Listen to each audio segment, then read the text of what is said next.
अयोध्या में भगवान रामलला की मूर्ति की प्राण प्रतिष्ठा 22 जनवरी को होगी और प्राण प्रतिष्ठा कार्यक्रम को लेकर देश के अलग अलग हिस्सों में उल्लास का माहौल है।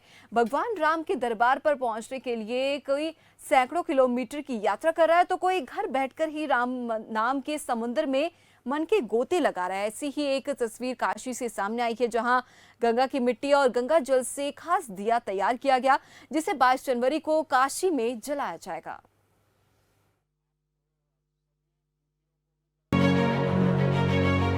22 जनवरी अयोध्या में भगवान रामलला की मूर्ति की प्राण प्रतिष्ठा का दिन।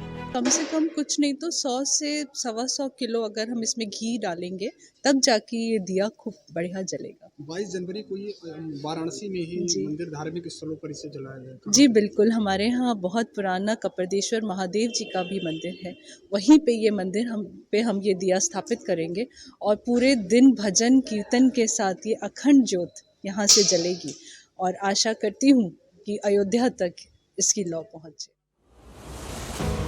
पूजा दीक्षित कहती हैं, दिया बनाने में सिर्फ गंगा की मिट्टी और गंगा जल का प्रयोग किया गया है। इस दिए में किसी तरह की कोई केमिकल नहीं है।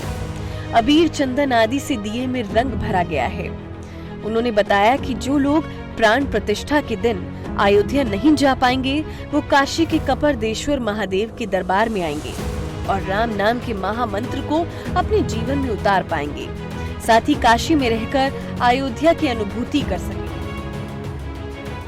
मैं पूजा दीक्षित।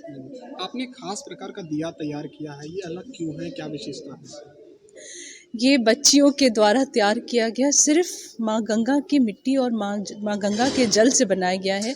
इसमें कहीं भी कोई भी ऐसा कोई केमिकल या ना कोई पदार्थ यूज़ हुआ है। इनफैक्ट इसके डेकोरेशन अगर हम जो कर रहे हैं वो भी हम रोली और चंदन और के चीज़ों से करा जा रहा है। सबसे खास बात है कि इसमें आस्था जुड़ी है बच्चों की। उनको लग रहा था कि मैं अयोध्या तो नहीं पहुंच सकते, लेकिन कम से कम ऐसा कुछ करूं कि काशी से यहाँ पे हम दिया जलाएं और लौ हमारी अयोध्या तक जाए। जी मैम, इसकी अगर एक आकार की बात कर लें तो कितनी अनुमानित कितनी लंबाई चौड़ाई है इसकी? ये 5 फुट लंबा, 4.5 फुट चौड़ा और 1.5 फुट ऊंचा है। अयोध्या में राम नाम की गूंज हर दिलों तक पहुंच रही है और जन जन के दिलों की आवाज भगवान राम तक। गांव, जवार, शहर, बाजार, हर जगह राम नाम की मिठास खुलने लगी है और मन से आवाज आ रही है, मेरे घर राम आए हैं। ब्यूरो रिपोर्ट, खबर फास्ट न्यूज। चलिए फिलहाल के लिए मेरे साथ इस बुलेटिन में बस इतना ही। देखते रहिए खबर फास्ट। मुझे इजाजत, नमस्कार।